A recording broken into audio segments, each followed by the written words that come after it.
Yeah,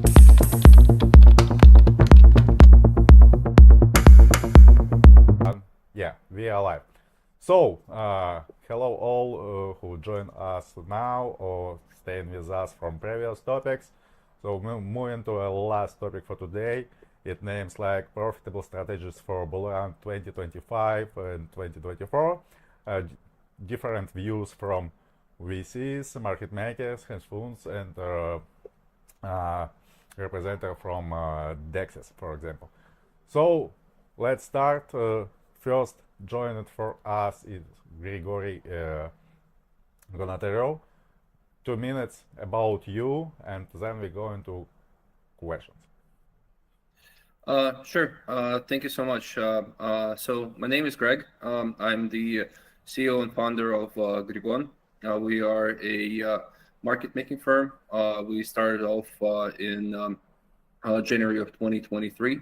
So I've been on the market for a bit over a year and a half.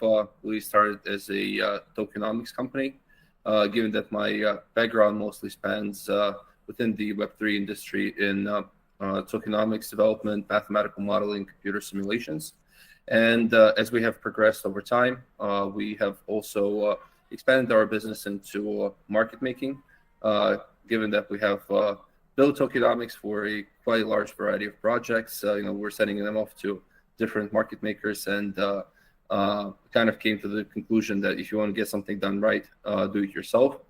My personal background is from banking. I used to work in commercial banking, investment banking. Then I worked at Berkshire Hathaway in asset management until I decided to move to the light side of the force, let's put it this way, and work and contribute towards the development of decentralized finance and crypto and Web3 future. So as market makers, we cover most of the centralized exchanges, decentralized exchanges, working with a large variety of projects spanning from DeFi, GameFi, infrastructure, AI, and etc. Okay, so we are moving to Matt. Matt, just a few words about you and your experience. Sure.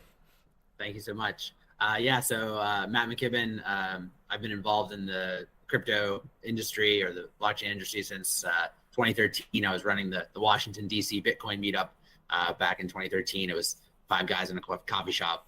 No one really cared at the moment. But got involved in the BitAngels group, which was doing early token sales, investing. So Mastercoin, MaidSafe, Storage, Ethereum, all kind of deals that came through the pipeline there with Michael Turpin and David Johnston. Was utilizing the meetup and starting to advise some token sales. I was an advisor to Factom. I got to do the D10E conferences with Brock Pierce in 2016, 17, and run around the world and evangelize decentralization. From there, I started my own early stage investment advisory firm. I really liked helping founders build what they were doing. So we were writing small checks, kind of all our own money, and then taking advisories and helping them connect to the services that they need. And that's called Decentranet. We're still running that, still a good way of aligning your incentives with the founders. I joined as the GP, part of the GP of Hyla Funds last year.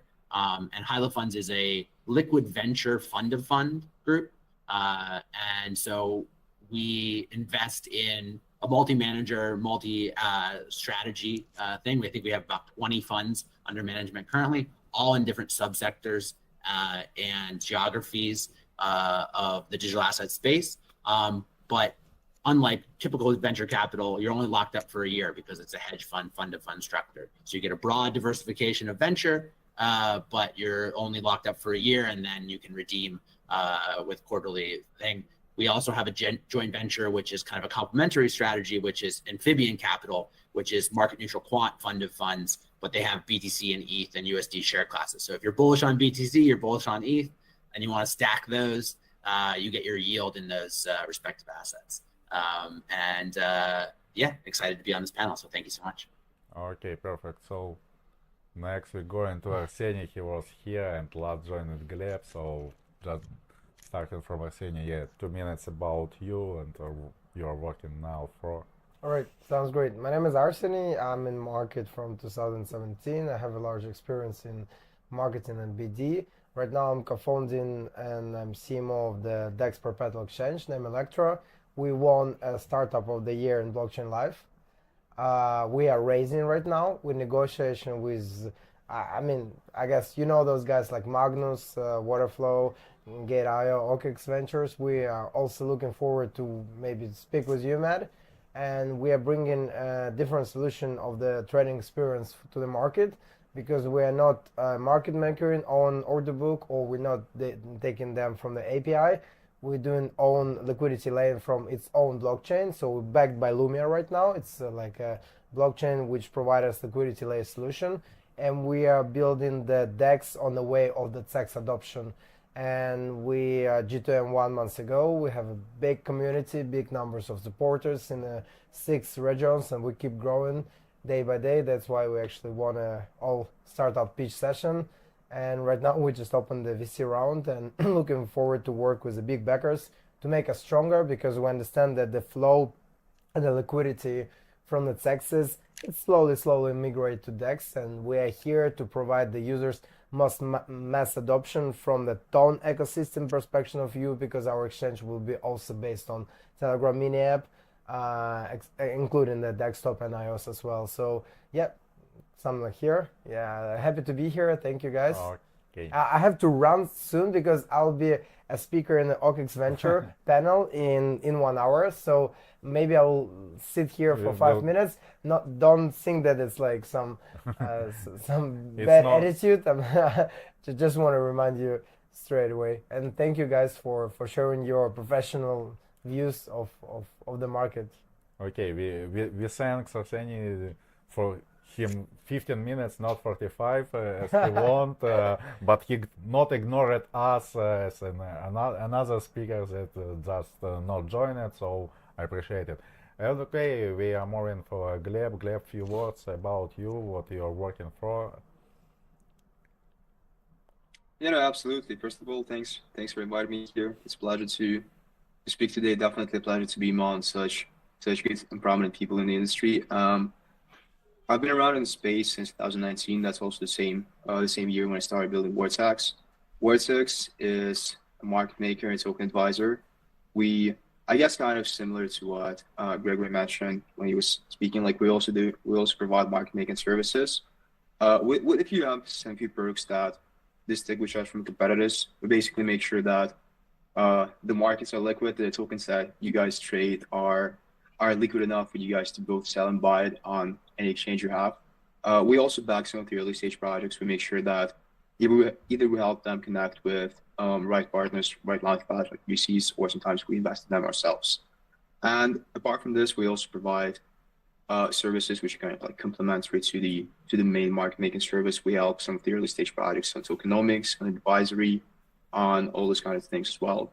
So basically, our job is to make sure that early stage projects have all the infrastructure they need to make sure that they thrive in the market, and well-established projects that are already in the space have all the liquidity and all the trading solutions they need to sort of like continue building, continue growing the token, and making sure that they are also stay compliant with exchange requirements.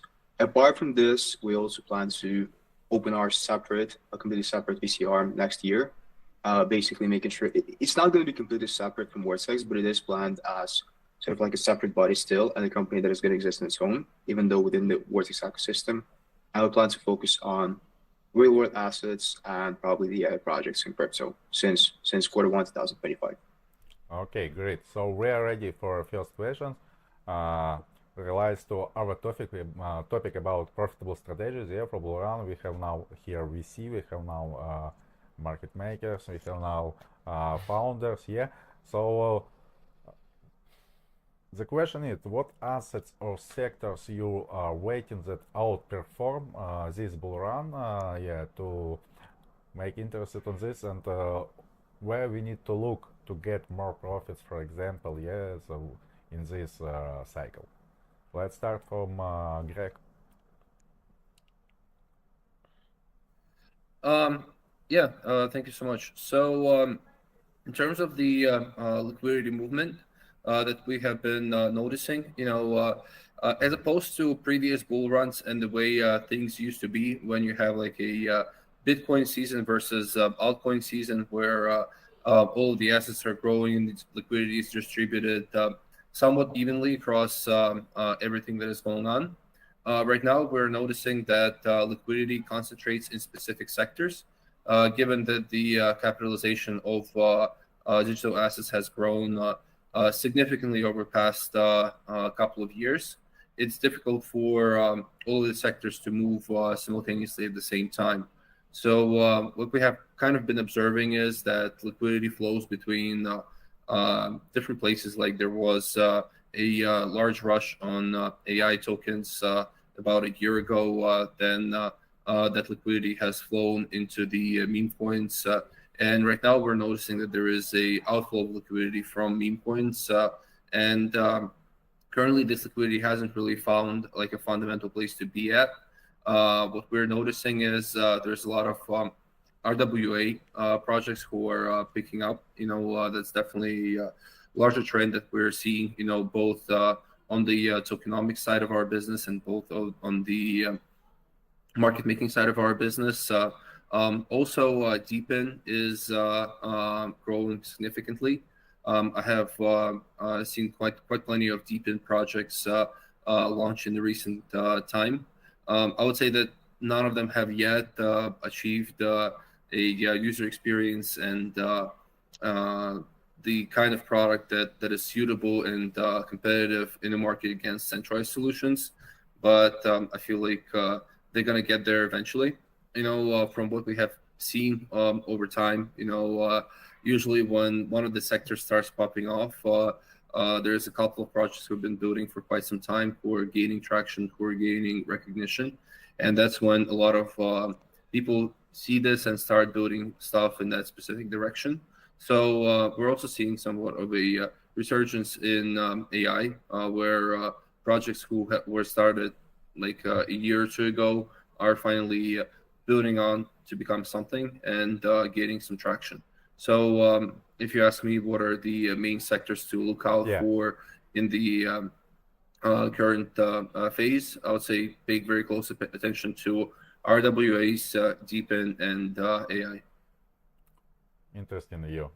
Moving to Matt, because why I'm telling interesting, because as usually the pin very mentioned about the sector we need to look at. Okay, Matt, what is your vision about sectors that can outperform this cycle? Absolutely. So our entire fund is predicated on the Bitcoin kind of outperforming in the beginning of the bull run cycle, and then things move to the more risk-on venture types of assets in the end of the cycle. And so we've gone through 2 cycles, and we've seen this repeat in history, and we do believe that it will repeat in certain sectors. We have made investments in funds that are interested in RWAs and tokenization. We've been really interested on the build on Bitcoin and all the layer 2s on top of Bitcoin that are going to come out. We think that that's going to be a really big cycle. We've made investments in funds that focus on Deepin prior, as well as AI and a Deepin and AI I kind of a little bit throw together sometimes because they're advising. But I do believe that the agentic technology will be very, very like when you have agents being able to trade on dexes and things, I think it's going to create another meta there. And then we've actually made an investment in it's early because we like to find these niches that are up and coming and invest in good fund managers there. A DeSci, an AI token fund. And so that one's very new. So we've made investments in all of these. We're excited for some of the token generation events. We invest typically as much as we can in the bear run, where valuations on VCs and companies are much lower. And then when they have their token generation events, that's amazing liquidity for our portfolio of funded funds. And yeah, we like the temporal dislocation, so we like to find the pre-market assets there, the themes, and then just really finding good managers that know what they're doing in their sector. Okay, great. So this is question. Maybe should we give the speech to the Gleb and I'll finish and Okay, I have to okay, leave. Yeah. okay. So Gleb, your view Yeah, on this absolutely. I can also see that Gregory had his hand up. Yeah. Maybe he wanted to mention something real Yeah, I quick. saw that. Yeah, something I wanted to mention real quick. I have a question to Matt. Even though you have mentioned DeSci, we have been paying very close attention to DeSci, and we have some strong DeSci projects in our portfolio, but we haven't really seen the actual attention from the retail investors. We haven't really seen a lot of strong traction in community for DeSci. I just wanted to hear your thoughts on which cycle the DeSci is actually going to start, growing, because there's a lot of good products and good projects we're building there, but I don't think they got the attention they truly deserve. Not yet. I think it's it maybe, I don't know if it's 2024, maybe it's the later part of 2025. I also think that the DeSci is a bit married with AI in some of the applications that they do, because you need some of these artificial intelligence things to perform the automated DeSci stuff. And so I think probably another year you'll see more flow, but it also, we could be super early, and it could be the next cycle, or it could be the latter end of that cycle that it really it flows into that. Thank you. Okay, great. So Gleb? finalize. I think Gleb answered these questions Did he? just with agrees with previous speakers, or you can add something, Gleb. Well, I think I can add just a bit. I obviously agree with most of the stuff that was said before me. Definitely those are the big trends. I might have slightly different views on the specifics. Like, that's something that, for instance, on the real world assets specifically, I think we have emphasized since probably February and January this year, so like almost for 9 months at this point, that it's definitely going to be a major trend. That is definitely going to be much bigger than it is now. That's a major market with, well, it's $1 trillion market itself. Like, I mean, multi-trillion dollar market, considering what you can transfer to the blockchain. So the only thing I have, though, I don't necessarily think that the real world assets are going to be like the same asset class, the same altcoin class as AR or something else. I think that it's mostly going to be the traditional Web2 actors, namely those actors that everybody knows, like BlackRock, that basically have trillions of dollars in assets. What they're going to do is they're going to create their own chains where they can manage those kind of assets they have on chain. Basically, I don't think they're going to use any of the existing products as soon as like moving their assets, moving their any real world assets into existing blockchains, or even use like existing real world assets projects. I think they're just going to make their own chain and basically potentially even making somewhat of their own token there. But either way, that's going to be huge. There's going to be a huge liquidity inflow in the sector specifically, and it's definitely going to move the RWA as an asset class as well. So even if some specific product is not going to be used specifically in this time frame, the whole asset class is still going to grow, but by a pretty significant margin. And apart from this, I also wanted to mention that Vortex actually, that's also like one of the trends that we emphasize. We think that the Bitcoin ecosystem is going to be a major trend. I mean, it's obviously like pretty major this year already, but we think that it's going to be actually pretty significant in 2025. Like, as soon as people are going to start building more Bitcoin, as soon as people are actually going to build at least 100 of what people are building on ETH and similar chains, I think that actually we might see quite a significant inflow of users from the Ethereum and similar DeFi solutions to the Bitcoin ecosystem. That's also something we bet on. We try to develop in this. We try to develop in this sector pretty fast, and we think that it's actually going to be much bigger than it is now, for sure. Okay.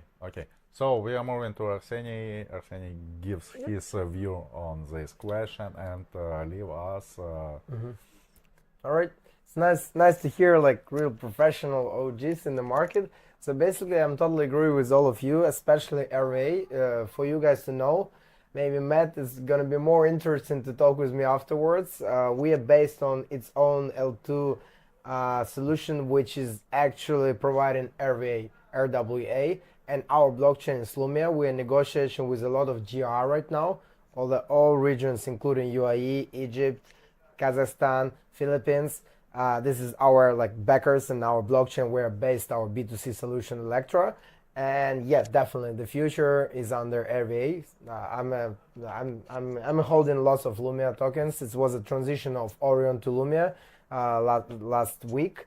So yeah, basically I'm holding more real world asset, and I bet for not for this bull run, because I'm not interested in 5 or 10x.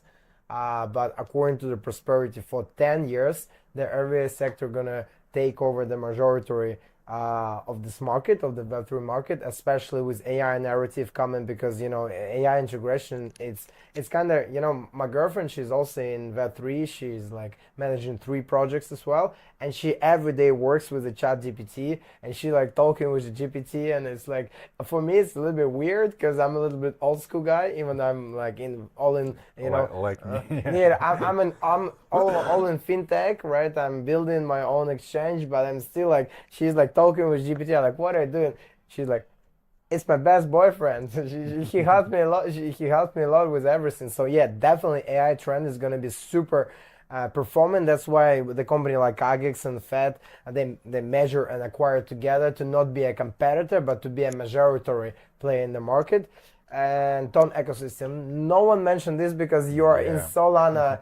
You are in Solana hoodie, and you're kind of Solana. Yeah, definitely the liquidity is in Solana. I'm waiting Solana at least for 500 to 600 on the end of this bull market. It's a minimum target where I'm gonna short, but still Ton ecosystem gonna bring us way more big value, because it's kind of always in some point as well, because it's the biggest social network in the world according to the user acquisition, and it's here.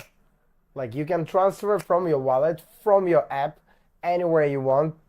Super convenient, super fast. Yeah, it's still not that fast let's say Polygon or even any BSC solution, but still it's super cheap, super fast, and it's super mass adoption layer. So the Solana took a majority part of my portfolio, including some tokens that I hold from 2017, like BTCs and Solana, BNB, and I believe Ton ecosystem is going to take majority 3rd or 4th place in the old market cap in the future prosperity. And exactly mem tokens. We are social fight DEX. We are negotiation with more than 50 majority mem coins which trade on SEX, because our solution is not only RVA, which is their real B2B business. They also liquidity lane, as I said, right? And we're taking liquidity from majority SEXs, and we understand we're hype. That's why we're launching trading tournament on the 15th of November, and most the trading tournament where we're gonna focus, it's a Ton ecosystem and Solana ecosystem mem tokens. So we are in negotiation with lots of mem coins which are trades on SEX, which already has a reputation, to work with them, for them to do some cross communication, stuff like that, because there's was liquidity. Last bull run, the people was selling to us technologies, high tech, blah blah blah. And where's all of these technologies? Right now, all of those technologies that are really earning money, let's say Polygon, because Lumia's base is L2 of the Polygon, and Polygon will prioritize Lumia for RWA sector all overall. And yeah, where's the Polygon token, right? Where's the 1inch? 1inch is also working with us, with Lumia. Where's it, right? They're a profitable business. They're earning money, but according to the investment is not that good, because they're a profitable business. But the people, they're tired to invest in technology. They want a hype. They want a fast, quick money. It's where the mem coin is going. So I put my bet and my experience and my money in this bull run for RWA, AI. No. If we prioritize Ton, RWA, AI, and mem coins. That's where my portfolio, according to this bull run, is. So thank you, guys. Okay, it's really sad that you going. Yeah, because I have to prepare for another speech. Okay. Thank you so much, Matt. Thank I'm you. looking forward to take your contact and to be in touch. Yeah. Okay, Please so do DM me on Telegram. I'm Yeah, I'll happy ask to take it. Alex, yeah, I will share it. Grigory and Gleb. Nice to meet you guys. We'll keep in touch. Thank you for Yeah. hosting me. Yeah. My pleasure. See you later. Glad Bye to bye. meet you. Have a good day. Yeah. So, Likewise. yeah, so we are going to our next question. All of you mentioned RWA. Today we are speaking about RWA a few hours before. Yeah, and as we understand and speaking with a project who works with RWA and what issues their companies face it, yeah, they're not waiting for big mass adoption in this bull run. We're talking about 3-5 years. So how it be possible that in this bull run RWA can't outperform the market, yeah, in any areas? And the second question here, if we're talking about tokenization of real world assets, how to get X's from them? Because for imagine, yeah, we tokenize a villa, it can be growth for 3-5 times, yeah, just in 1 year. It's crazy. So how it can be profitable, or what projects we need to see, what directly you mean about RWA that can be profitable and grows in times in this short-term period for this cycle. Let's start from Greg. I hope my question was fully understandable. If not, I can try to repeat it. Sorry, No, yeah, it's 6 hours of speaking for today, so my mind is just blown. Yeah, so This is a great yeah, question. I get it. I get it. So to address it point by point, right?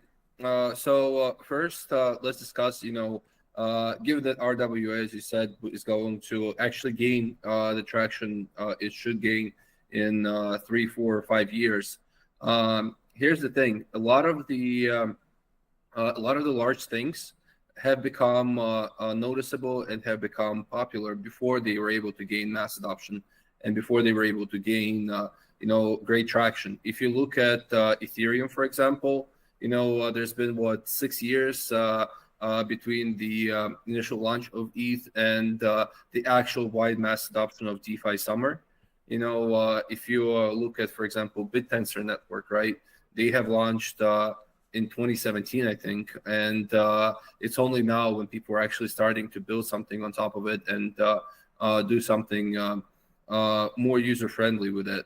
So my thoughts are that we're going to see a lot of solutions which are built for RWA come out in the next year or so. And it's going to take these solutions years upon years to actually gain the traction and to gain the retail user base for the products that they're offering. However, given that markets can stay irrational much longer than investors can stay solvent, and there's a lot of positive feedback loops which cause prices to skyrocket before anything actually happens. There is going to be significant inflow of liquidity that is going to be caused by euphoria in the market when everything is going to be growing in terms of this specific sector. And a lot of these projects who are going to be the multi-billion or even trillion-dollar companies in the span of next 5 years, they're going to get the liquidity that they need to get there, right? As people are going to start noticing them, as people are going to start seeing that, okay, this is going to be really profitable in the future. They're going to start buying their tokens. They're going to accumulate large sums of money, and they're going to accrue a lot of liquidity. And that liquidity is going to be the resource that they're going to use to actually arrive to where they want to be. So in terms of price growth and in terms of lower volatility of most real-world assets, you have mentioned real estate as one of the RWA directions. I'm in talks with at least 5 people who are doing something along the lines of tokenization of real estate. Then also there are other projects who are doing more interesting solutions in the RWA. We have a client who is building a on-chain RWA investment bank style solution. We know people who are building RWA for traditional assets in local jurisdictions. So there are a very wide variety of different types of asset classes that are being tokenized right now through RWA solutions. So some of those assets are more volatile. Some of these assets are less volatile. We can also expect a large variety of derivatives, which are going to be tied to these assets, which are going to be even more volatile. Then also add margin trading to this, which is going to bring even more volatility for people to trade. But I think that one of the fundamental things that we're missing here is that the kind of person who invests into RWA is different from the kind of person who invests into a meme coin. I think it's the moment of the wealth transfer, where people who are a bit older right now are retiring, and whatever they were doing, they're redirecting this money into the current businesses. So people who are younger are currently making money. And when these people who are younger, who have known Bitcoin cryptocurrency for a good part of their life, when these kind of people do get to the point where they have enough money to invest into real estate, to invest into these RWA solutions, that's when we're going to see the major $1 trillion inflow of liquidity into these assets. Hope that answers the question. Yeah, it's fully understand from your view. Okay, let's hear what Matt says about this. Yeah, I agree in a large part with him. I'll add, the same type of thing, like people that are looking for 10, 100x types of returns in the crypto markets, which are traditionally have been existing. When you invest in an RWA, you're looking for a safe, solid return that is maybe 20, 30%. It's just kind of tokenized over time, right? I view this as like when you get your money in the bull run, you make 100x on something, you want to put it into a safe asset, right? That can't go down on the whim of something. And so a lot of these RWA platforms will allow essentially tokenization and the easy free flow of Web3 assets where you can have more volatility into something that's tokenized, that's a 10, 20, 30% thing. A lot of tokenized debt that can be available, whether it's company or bonds, things like that. It provides, so these platforms in general, I think the ones that end up winning, they're the things that give you the 100x return on a potential startup, being the one or two or maybe more of them that end up winning those liquidity games. I think ones that cater to the Web3 world, like there's $2 trillion of liquidity right now currently in crypto. And so if you can make something that is really Web3 native, where it's just easy to shift into into a real world asset as it is to trade on a DEX or a platform, and it makes it like seamless, those things will, I think, have a leg up. And there was one other, there's tens, hundreds of trillions of dollars worth of assets on the planet, right? We are going to fractionalize and tokenize and record everything on a worldwide accounting ledger, right? Because it's a superior technology to record who owns what and be able to transfer the ownership of these types of assets. And so we're just at the start of like the big players realizing and then doing that. I think Franklin Templeton said that it's like 30,000 times cheaper for them to do some sort of tokenization yesterday. I saw on Twitter. It was ridiculous. So the big players are going to follow on very quickly as they see this happening. Okay, I understand. And finalize this question from Gleb. Yeah, I guess quite a few things were already mentioned.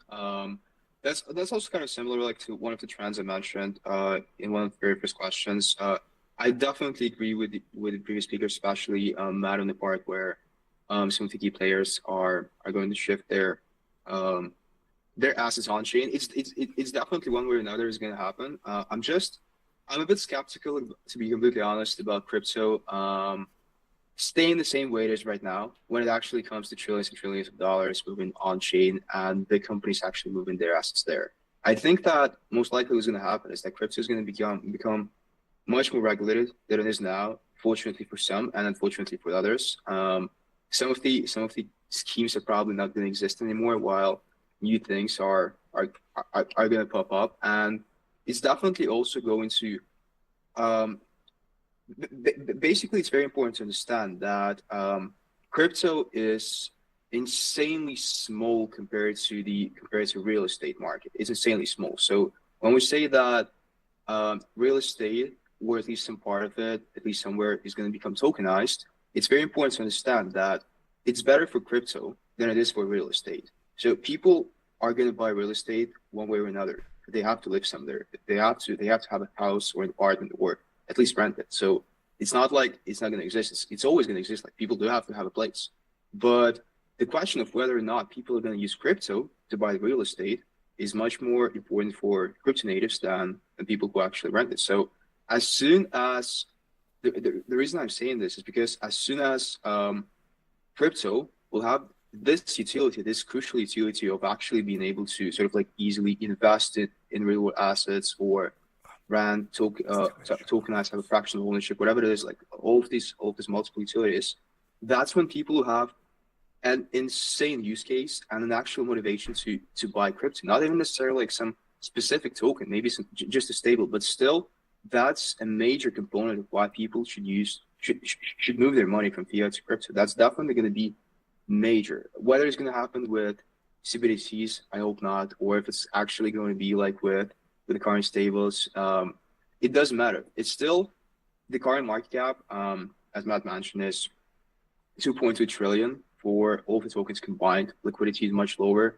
but as soon as the real estate moves on chain, I think it can not only go like 10x, but even much more from there. So like, obviously, it's not going to be capitalization of Bitcoin itself or Ethereum. Obviously, a lot of it is going to go to stables and some of the assets I mentioned earlier, but it's still going to be major.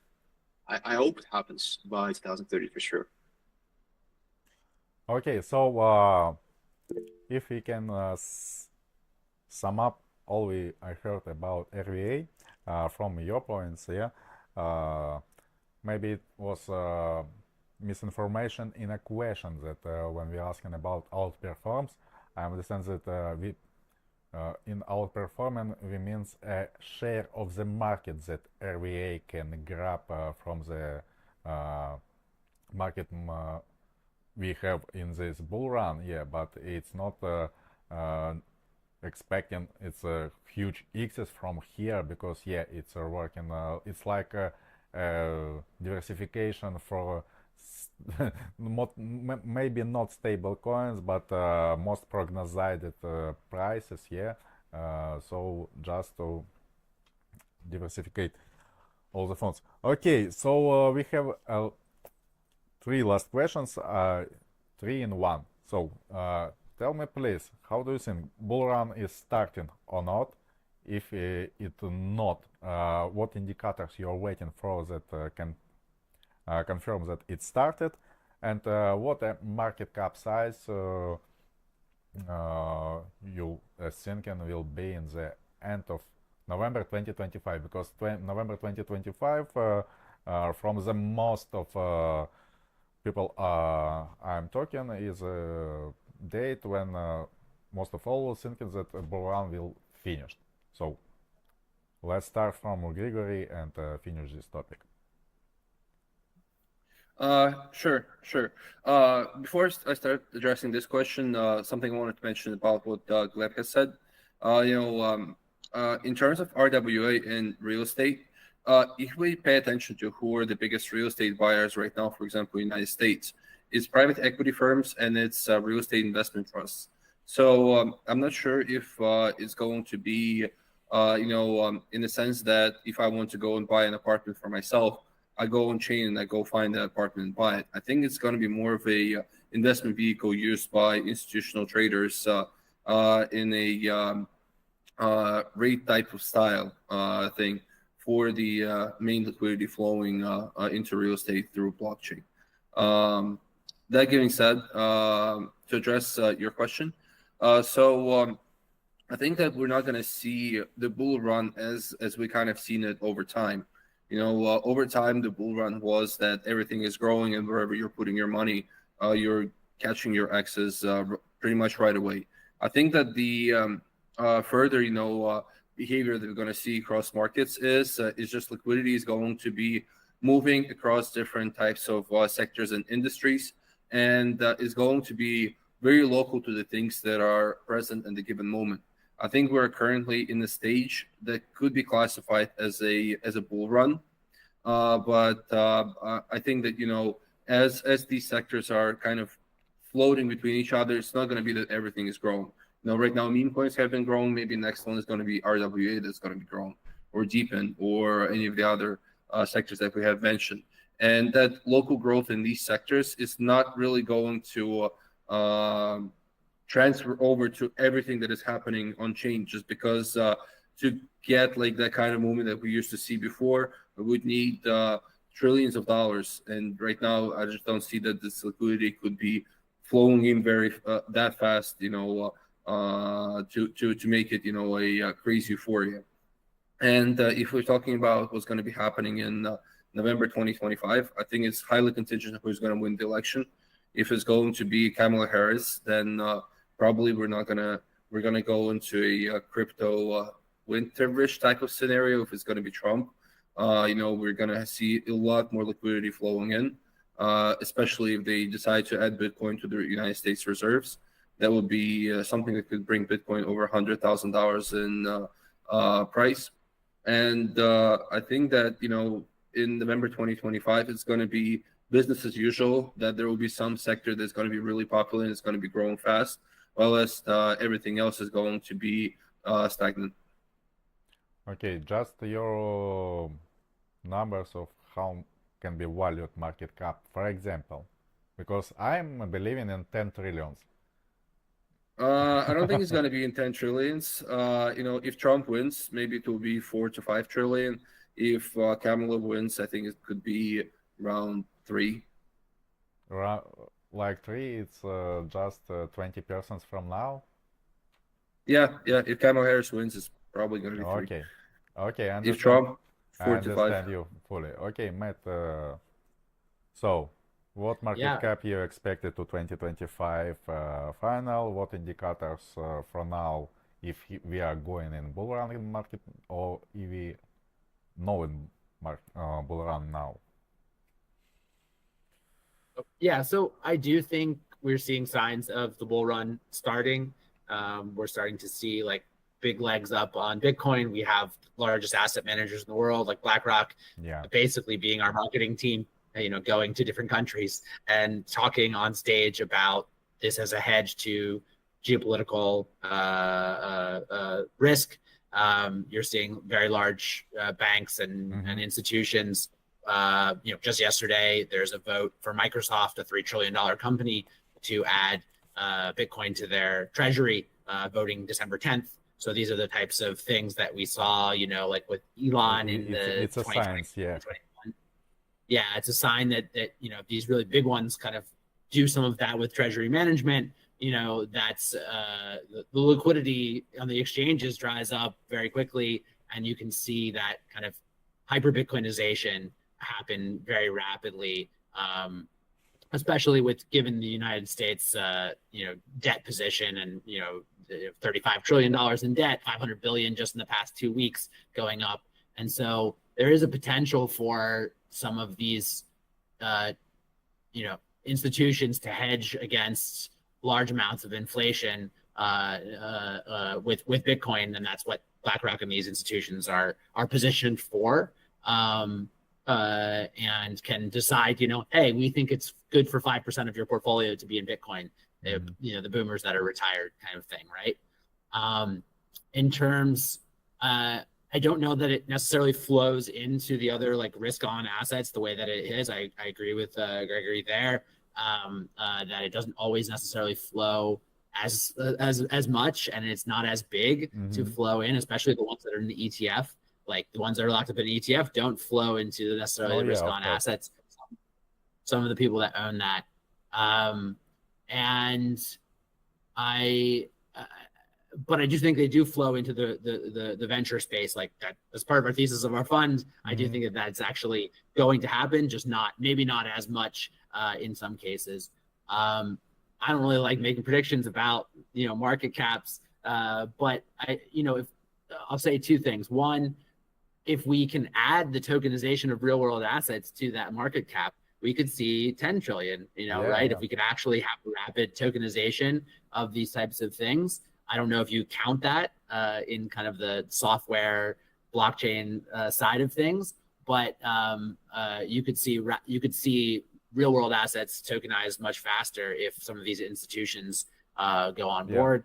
Bitcoin, I can definitely see, especially with these hyper Bitcoinization types of things, doubling, tripling, and having Microsoft puts it on their treasury, half the S&P 500 puts it on their treasury, of course, and it's a huge win for everyone.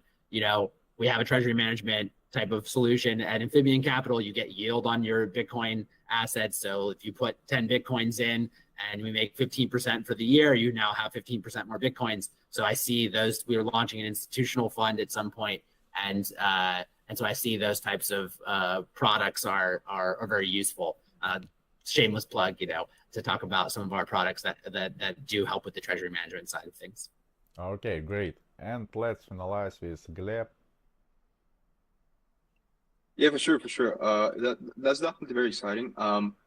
First things first, I don't necessarily agree with the thesis that either U.S. president is bad or good for crypto. I don't actually think that it's about the specific president. I mean, we all know that the worst thing that happens to the market is not a bad event or a good event, but the uncertainty of events. That's definitely something that influences the markets much more than any other specific factor. Like when the markets are uncertain and they're not really sure, like what in each world area, like they're not necessarily sure what's going on. Like, is there a war that's gonna break out in the Middle East or not? Is there the war between Russia and Ukraine, is it like coming to an end or not? Who's gonna win in the U.S. election? What kind of policies are gonna be aimed towards crypto? Like, what's with the European Central Bank, etc. When you have all of those economic and political events, they're extremely uncertain. Nobody knows when they're gonna end, if they're gonna be escalating, or if they're actually gonna be better.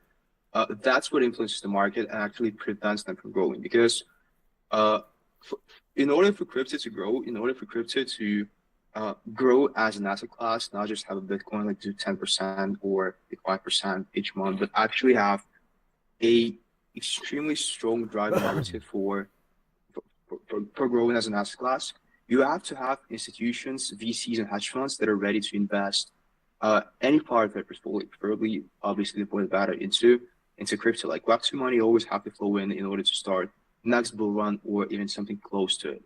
And in order for them to start investing in any part of their portfolio, any part of their, not stables with fiat, they have to have this macro certainty. They have to understand that US is going to have this specific policies for the next 2 years. The European Union is going to have this specific policies for the next 2 years. The war is going to head in this direction. Is this guy? But when you have two completely different presidents with completely different worldviews, like obviously the market just waits for as soon as any of them gets elected. So I don't necessarily think that either Kamala or Trump are going to be particularly good or bad with crypto.